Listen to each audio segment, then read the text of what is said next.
Assalamualaikum warahmatullahi wabarakatuh. Bismillahirrahmanirrahim. Alhamdulillahi rabbil alamin. Wassalatu wassalamu ala sayyidina Muhammadin al-fatih lima ukhliqa wal khatim lima sabaq. Nasir haqqi bil haqqi wal hadi ila siratikal mustaqim. Wa ala alihi wa sahbihi haqqa qadrihi wa miqdarihil azim. Rabbi shrah li sadri wa yassir li amri wa hlul 'uqdatam min lisani yafqahu qawli. Amma ba'd. Yang saya hormati dan saya muliakan para habaib, para kiai, wabil khusus pengasuh Pondok Pesantren Darul Falah Kiai Ahmad Bedawi bin Basir,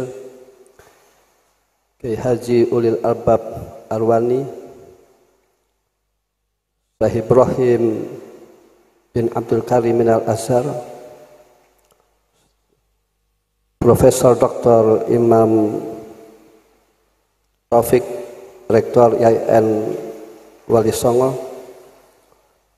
dan para kiai, para bunyai yang kami muliakan dan mudah-mudahan dimuliakan oleh Allah fid dunya wal akhirah, amin ya rabbal alamin. Para pejabat, wabil khusus Bapak Camat, TNI dan Polri, para hadirin hadirat mudah-mudahan dimuliakan oleh Allah fil dunya wal akhirah, amin ya rabbal alamin. Kita mengadakan zikra maulidin Nabi sallallahu alaihi wasallam dengan dasar kita syukur kepada Allah Subhanahu wa taala. Qala ta'ala, qul bi fadlillahi wa bi rahmatihi fabidzalika falyafrahu huwa khairum mimma yajma'un. Katakanlah Muhammad, dengan anugerah Allah supaya orang muslim bahagia, dengan rahmat Allah supaya orang muslim berbahagia, dan berbahagia dengan anugerah Allah dan rahmat Allah itu lebih utama daripada orang berbahagia atau membanggakan dengan hartanya dan jabatannya.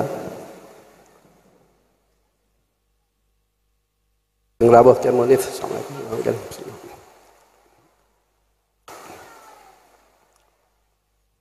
Fadlullah, kata Ibnu Abbas radhiyallahu anhu, yaitu al-ilmu.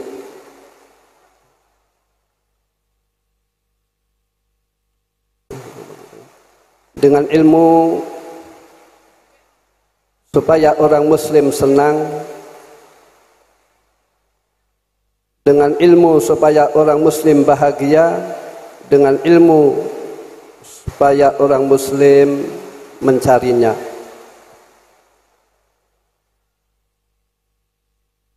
Simpel atau singkat saja, orang bila mana ingin mulia, orang ingin selamat, orang ingin bahagia, harus dengan ilmu. Qala Rasulullah sallallahu alaihi wasallam, "May yuridillah bi khairan yufaqihu fid din." Barang siapa yang dikehendaki oleh Allah kebaikan di dunia dan di akhirat, maka orang tersebut oleh Allah diberi taufik atau pertolongan mau belajar sehingga orang tersebut paham terhadap ilmu agama dan mengamalkan ilmu agama, dan yang demikian merupakan derajat yang paling mulia. Kama qala Isa alaihissalam, man alima wa amila wa alama yud'a fi malakutis samawati azima. Orang yang mempunyai ilmu dan mengamalkan ilmu serta mengajarkan ilmu, maka orang tersebut mendapatkan predikat orang yang agung di kerajaan langit. Wa hum warasatul anbiya, dan orang yang demikian derajatnya hanya di bawah nabi. Hadis qala Rasulullah SAW, "Ma yuridillahu bi khairan yufaqihu fid din." Ini merupakan bisarah atau kabar kebahagiaan, kabar gembira dari Rasulullah sallallahu alaihi wasallam. Kita tidak tahu siapa orang yang dikehendaki oleh Allah baik, kita tidak tahu. Apakah nasabnya, apakah kedudukannya, apakah jabatannya, namun alamatnya. Orang yang dikehendaki oleh Allah kebaikan, di antara alamatnya adalah orang yang mau belajar dan paham dengan ilmu agama serta mengamalkan ilmu agama. Tentu banyak sekali keutamaan-keutamaan ilmu.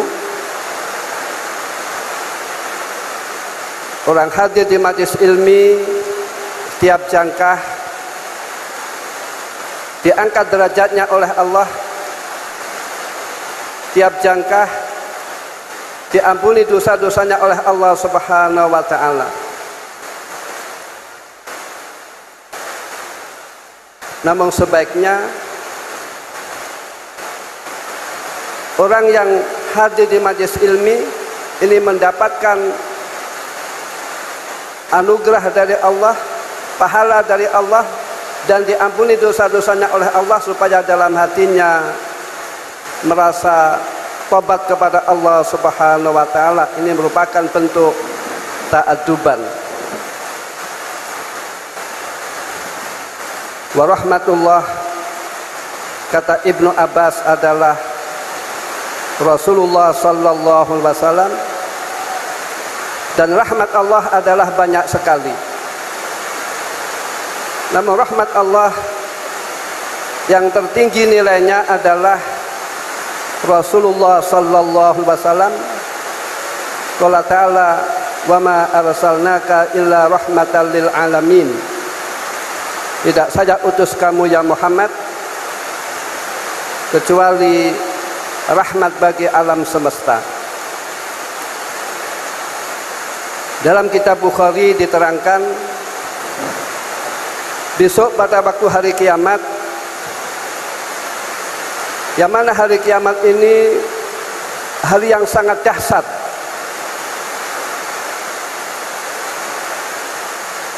Maka manusia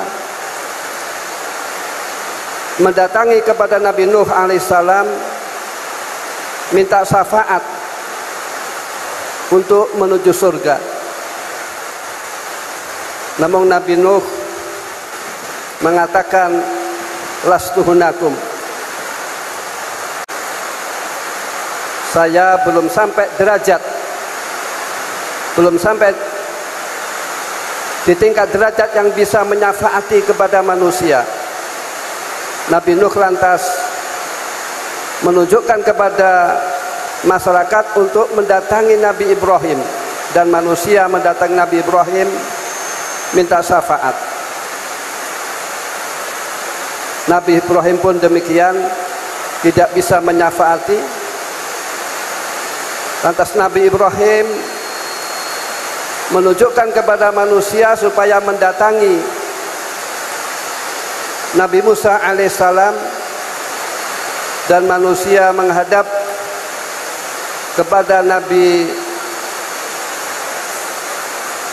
Ibrahim alaihissalam untuk minta syafaat.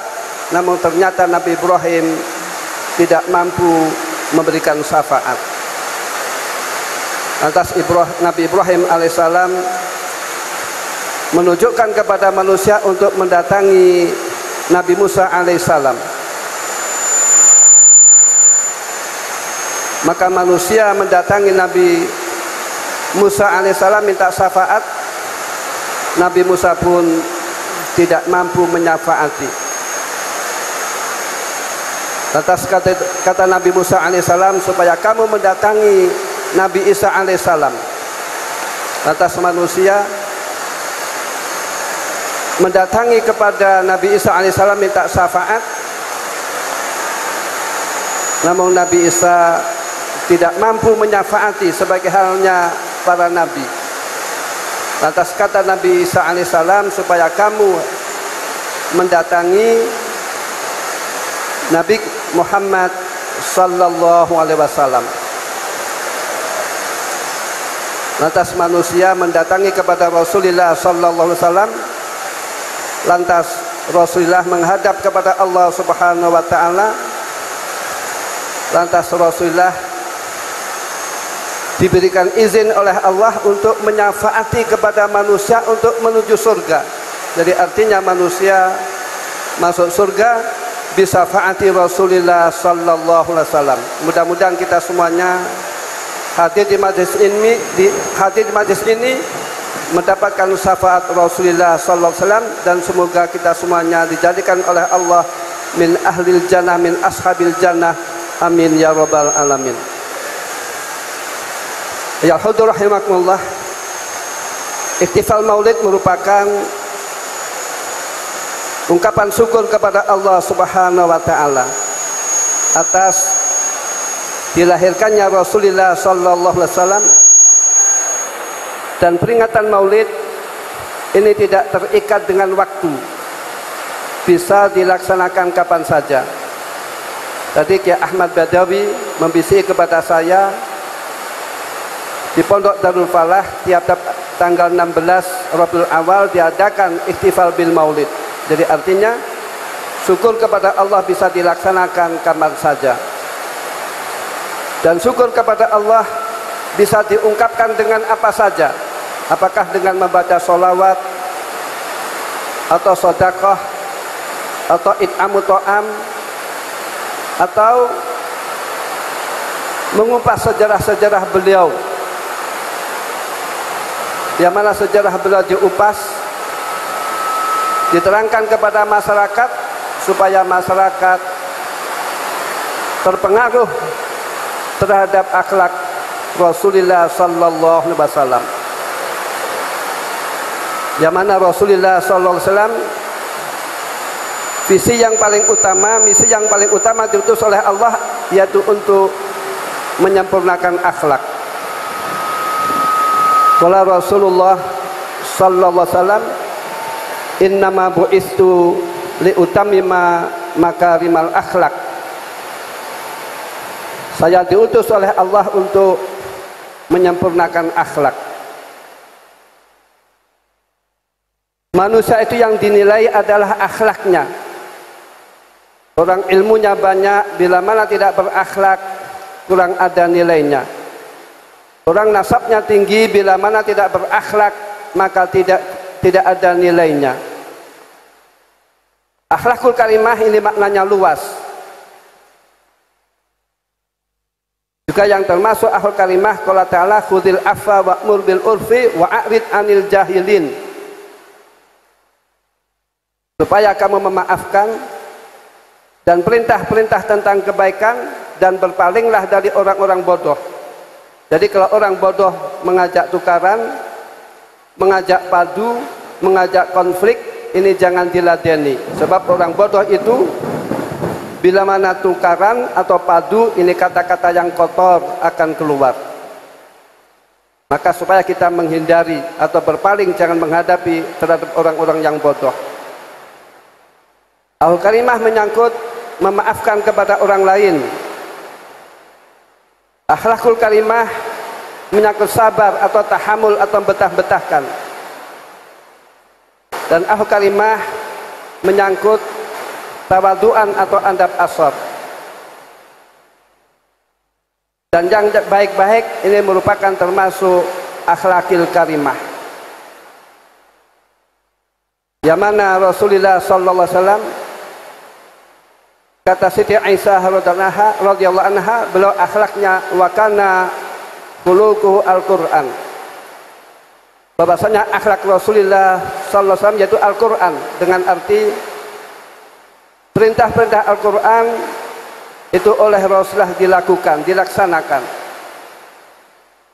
Dan larang-larang Al-Quran oleh Allah dihindari, oleh Allah dijauhi, atau dengan arti kebaikan-kebaikan Al-Quran, keindahan-keindahan Al-Quran, keajaiban-keajaiban Al-Quran tidak bisa terdeteksi, tidak bisa diukur saking tingginya, saking luasnya. Begitupun akhlak Rasulullah sallallahu alaihi wasallam, saking mulianya, saking luhurnya, tidak bisa diukur, tidak bisa dinilai, tidak bisa terdeteksi. Beliau sallallahu alaihi wasallam tidak pernah marah karena masalah pribadi.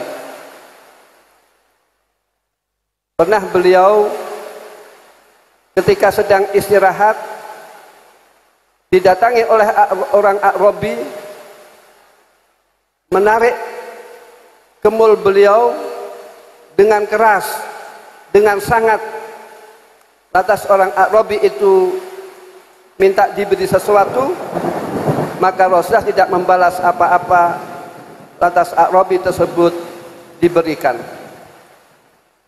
Begitupun akhlak Rasulullah SAW dalam membina keluarga. Wa kana fi minhati ahlihi, beliau selalu berkhidmah kepada keluarganya. Pernah suatu saat Rasulullah SAW sedang dikeras oleh istrinya, yaitu menuntut tambahan nafkah. Maka Rasulullah hanya diam saja. Sebab Rasulullah tidak pernah mengambil tindakan karena masalah pribadi. Kecuali agama Allah diinjak-injak, maka Rasulullah baru mengambil tindakan. Suatu saat ketika Rasulullah SAW dikerubung oleh istrinya, dan istrinya berbicara dengan keras menuntut tambahan nafkah, Rasulullah hanya diam saja. Lantas datanglah sahabat Umar radhiyallahu anhu. Ketika sahabat Umar datang, maka istri Rasulullah semuanya berlari umpetan, delik, bersembunyi. Terus kata Umar terhadap istri Rasulullah, wahai istri Rasulullah, mengapa kamu lebih takut kepada saya daripada takut kepada Rasulullah? Mestinya Rasulullah lebih ditakuti daripada saya. Kata istri Rasulullah, ya Umar, Rasulullah tidak keras seperti sampean, seperti kamu. Wa kana rahiman rafiqa, beliau lemah lembut, tidak seperti kamu kasar. Ini akhlak Rasulullah sallallahu alaihi wasallam, tidak pernah memarahi istri, tidak pernah memarahi istri. Ini akhlak Rasulullah sallallahu alaihi wasallam. Berbeda dengan kita-kita ya. Kadang tidak cocok dengan istrinya, kita marah. Entah kalau Kiai Ahmad Bedowi ya, pernah marah terhadap istrinya apa tidak? Rasa tidak pernah. Ini akhlak beliau. Dan beliau langsung yang mendidik adalah Allah Subhanahu wa ta'ala. Adabbani Rabbi, kata beliau. Dan beliau yang dipuji oleh Allah adalah akhlaknya. Qala ta'ala, wa innaka la'ala khuluqin azim. Sesungguhnya kamu ya Muhammad dalam posisi budi pekerti yang luhur, yang mulia. Coba kalau diangan-angan ayat ini, yang mendidik Kanjeng Nabi adalah Rasulullah sallallahu alaihi wasallam. Namun yang memuji juga Allah. Ini menunjukkan bahwasannya kita diberi akhlakil karimah, kita diberi ilmu, kita diberi kenikmatan-kenikmatan atau keutamaan-keutamaan. Ini merupakan pemberian dari Allah Subhanahu wa ta'ala yang harus disyukuri. Bukan karena pribadi kita tidak, bukan karena kekuatan kita tidak punya apa-apa. La haula wala quwata illa billahil aliyil azim. Semuanya adalah merupakan pemberian Allah Subhanahu wa ta'ala. Orang bisa ngaji, bisa memahami ilmu, itu merupakan pemberian Allah. Orang bisa menghafalkan Al-Quran dan memahami Al-Quran, itu merupakan pemberian Allah Subhanahu wa ta'ala. Yang mana yang demikian untuk disyukuri, bukan untuk sombong-sombongan. Ya rahimakumullah, visi dan misi Rasulullah yaitu merupakan untuk menyempurnakan akhlak. Akhlakul karimah ini didapat dengan 3 cara. 1, bitab'i wal fitrah. Kalimah itu didapat dengan karena karakter atau memang merupakan pemberian dari Allah Subhanahu wa taala. Dia dilahirkan dalam komunitas orang yang baik. Dia hidup di dalam lingkungan yang baik.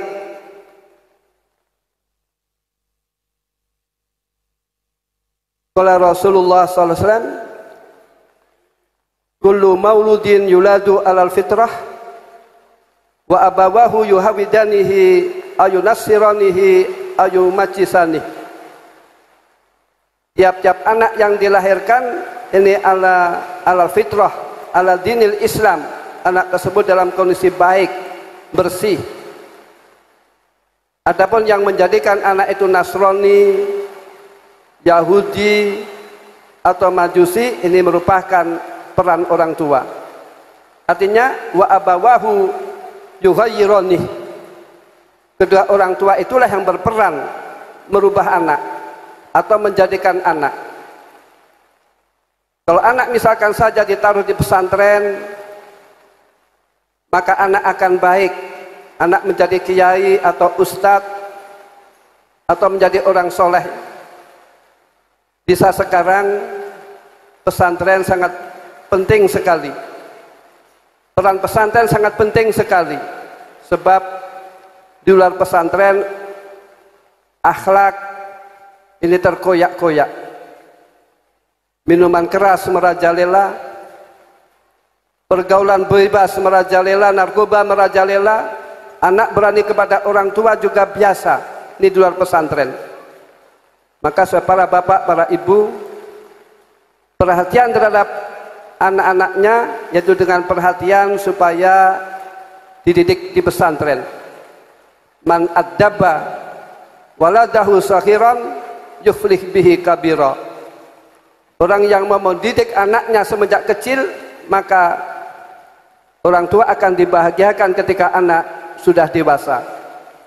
Qala ta'ala walladzina amanu wattaba'atuhum dzurriyyatuhum biimanin alhaqna bihim dzurriyyatahum. Orang-orang yang beriman dan diikuti oleh zuriyahnya beriman, besok oleh Allah dikumpulkan di derajat yang lebih mulia di surga, supaya orang-orang mukmin bahagia, supaya orang-orang mukmin senang. Dalam tafsir Munir dikatakan zuriyah terbagi menjadi 2, 1 zuriyah bin nasab, waya al-abba wal ummahat wal abna wal banat. Bapak, ibu, anak, baik atau anak perempuan itu masuk zuriyah. Bila mana orang tua mondokkan anak, lantas anak tersebut besok di akhirat derajatnya lebih mulia, maka anak tersebut akan mengajak kedua orang tuanya di surga di derajat yang lebih mulia. Kedua zuriyah yaitu zuriyah bisabab, yaitu murid akan dikumpulkan bersama gurunya bila mana gurunya ridho kepada muridnya. Mudah-mudahan kita semuanya mendapatkan ridho dari guru kita, amin ya rabbal alamin. Atau orang akan dicintai dengan siapa, orang akan dikumpulkan dengan siapa yang dicintai. Qala sallallahu almar'u ma'a man ahab yaumal qiyamah. Orang besok akan dikumpulkan oleh Allah bersama orang yang dicintai. Disinilah pentingnya kita memondokkan anak. Allah Ta'ala, ya ayyuhalladzina amanu taqullaha wa kunu ma'as shadiqin. Wahai orang-orang yang beriman, takwalah kalian kepada Allah Subhanahu wa taala, dan berkumpullah kalian dengan orang-orang yang jujur, dengan orang-orang yang baik, dengan orang-orang yang takwa kepada Allah Subhanahu wa taala. Dengan arti, kalau orang ingin anaknya baik, ini harus dengan pesantren. Kedua, akhlakul karimah didapat dengan bil iktiyad, dengan membiasakan. Kebaikan-kebaikan itu harus dibiasakan, harus dipaksa. Kita harus mampu memaksa hawa nafsu kita. An-nafsu tamilu ila rahah. Nafsu itu condongnya melakukan yang enak-enak, berpoya-poya, tidak sholat, tidak puasa, itu condongnya nafsu. Orang menuruti hawa nafsu ini bukan hanya sekedar menuruti saja, namun ada imbasnya. Kalau orang menuruti hawa nafsu, bisa-bisa orang tersebut melakukan kemaksiatan atau dosa. Orang hanya mengucapkan asyhadu alla ilaha illallah wa asyhadu anna muhammadar rasulullah, maka orang akan masuk surga. Orang membaca la ilaha illallah akan masuk surga. Walaupun orang tersebut dosanya banyak, namun akhirnya akan masuk surga. Namun di surga itu derajatnya berbeda-beda. Kalau orang ingin mulia di surga, di derajat yang mulia, maka harus dengan cara merangi hawa nafsu. Qala ta'ala wa nahan nafsa 'anil hawa fa innal jannata hiyal ma'wa. Derajat surga yang mulia itu didapat dengan cara merangi hawa nafsu. Wa karamatun nafsi bimukhalafatiha. Untuk memuliakan diri kita atau nafsu kita ini dengan cara melawan hawa nafsu. Jadi akhlakul karimah kedua didapat dengan al-iktiyad, dengan membiasakan. Dan ketiga, akhlakul karimah didapat dengan ta'alum, dengan cara belajar. Kita kumpul dengan orang baik, kita belajar ilmu, kita dekat orang-orang sholihin. Orang melihat wajah orang sholihin, melihat wajah ulama, ini merupakan ibadah dan ada asarnya. Qala ta'ala qul i'malu fasarallahu amalakum wa rasuluhu wal mu'minun. Katakanlah Muhammad, supaya kalian beramal, yaitu beramal soleh, maka Allah akan mengetahui. Dan Rasulullah oleh Allah ditampakkan amalnya umatnya, ditampakkan amal umatnya. Umat Muhammad SAW ini amalnya ditampakkan oleh Allah kepada Rasulullah SAW. Dan orang-orang mukmin akan merasakan amal soleh seseorang. Misalkan saja, walaupun kita tidak tahu, misalkan Nyun Sewu, ya Ahmad Bedawi, kita tidak tahu biasanya bagaimana malamnya, namun kita melihat wajahnya, kita akan ingat kepada Allah Subhanahu wa ta'ala. Kadang orang yang demikian, melihat wajahnya saja, orang bisa mendapatkan hidayah dari Allah Subhanahu wa ta'ala. Ada sebuah cerita. Zaman dahulu ada wali besar namanya Abdullah bin Mubarak. Dan Abdullah bin Mubarak ini merupakan orang tuanya budak yang dimerdekakan. Banyak orang-orang besar, ini orang tuanya yaitu orang biasa, seperti Imam Hasan Basri rahimahullah. Ini orang tuanya asalnya Majusi, lantas masuk Islam. Itu Ma'ruf Al-Karhi juga demikian. Ada sebuah cerita, ada seorang musafir. Pada waktu itu kehabisan bekal, lantas mendatangi Abdullah bin Mubarak. Lantas Abdullah bin Mubarak menulis surat, dan surat ini surat tersebut diberikan kepada tamu tadi, kepada musafir, nanti berikanlah surat ini kepada orang yang paling pertama kamu jumpai. Lantas ketika mendapatkan surat dari Abdullah bin Mubarak rahimahullah, tamu tersebut keluar. Ketika keluar, bertemu dengan orang yang nunggang kuda. Lantas diberhentikan kuda tersebut. Tamu tersebut memperhatikan penunggang kuda dan surat diberikan, yaitu surat dari Abdullah bin Mubarak rahimahullah. Lantas surat dibaca.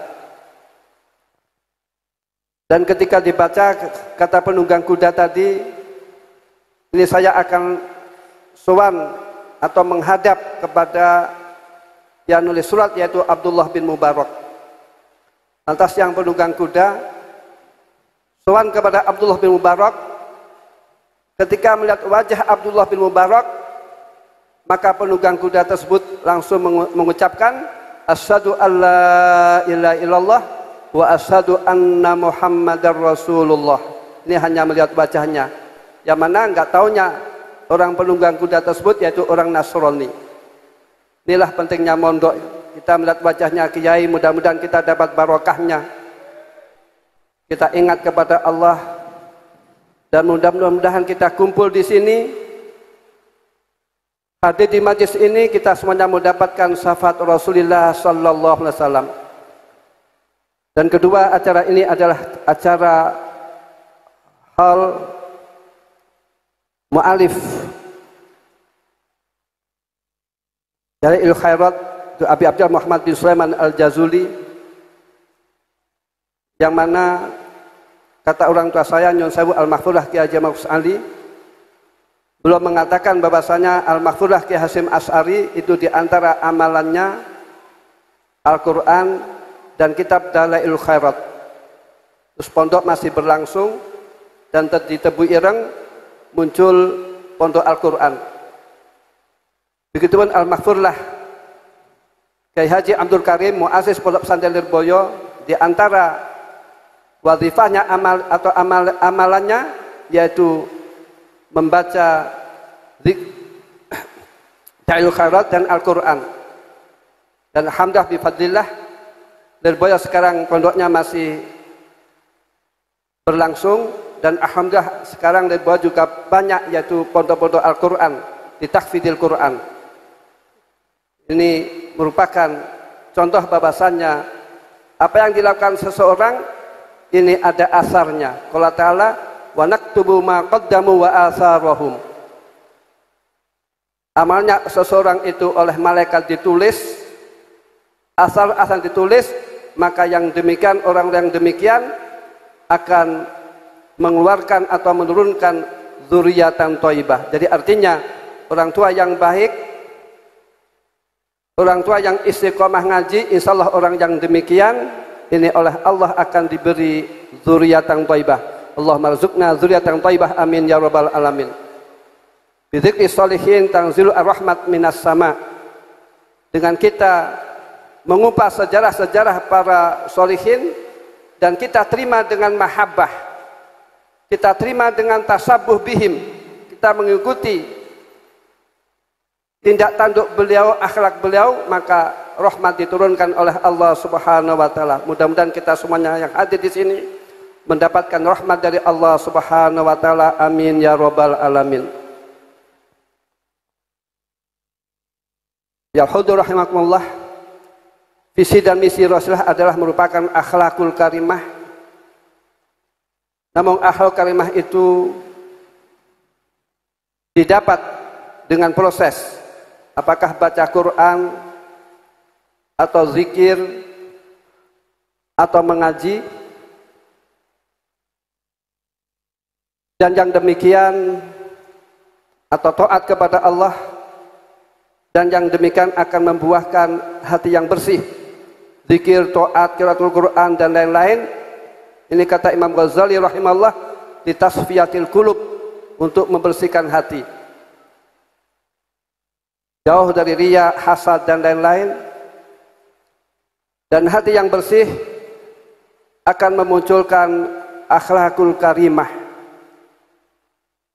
Tidak mungkin akhlak karimah didapat dengan hati yang kotor.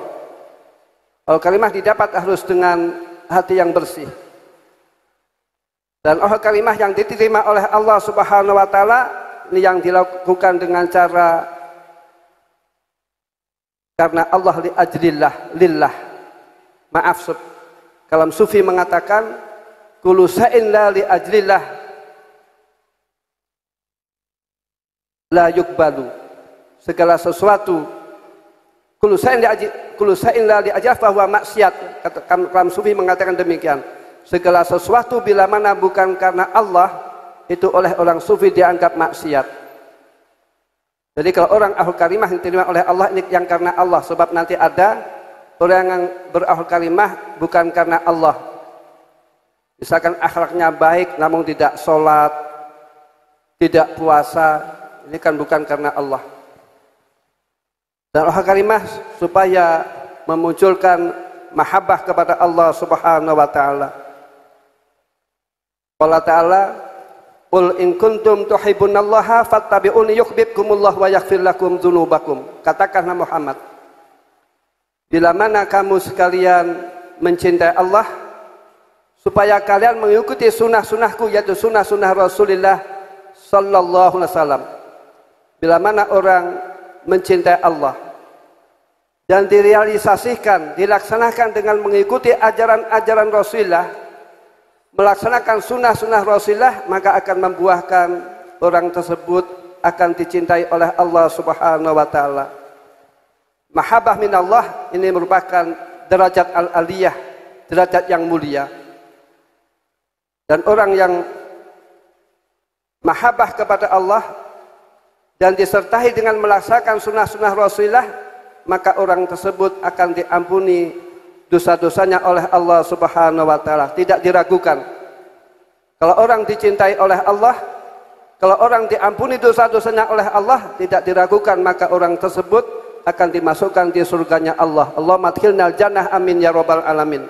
Namun al-muhim yang sulit orang itu mendapatkan mahabbah dari Allah Subhanahu wa taala. Kalau orang mengatakan ini uhibbullah bisa, namun untuk mendapatkan mahabbah dari Allah ini harus yaitu melaksanakan ajaran-ajaran atau melaksanakan sunnah-sunnah Rasulullah sallallahu alaihi wasallam. Itulah ajaran Islam, natijahnya yaitu ghoyahnya yaitu mahabbah kepada Allah Subhanahu wa taala. Kalau orang mahabbah kepada Allah, akan taat kepada Allah, akan beribadah kepada Allah dan akan menjauhi larang-larang dari Allah Subhanahu wa taala. Sekian, al-afu minkum ihdinas siratal mustaqim. Assalamualaikum warahmatullahi wabarakatuh.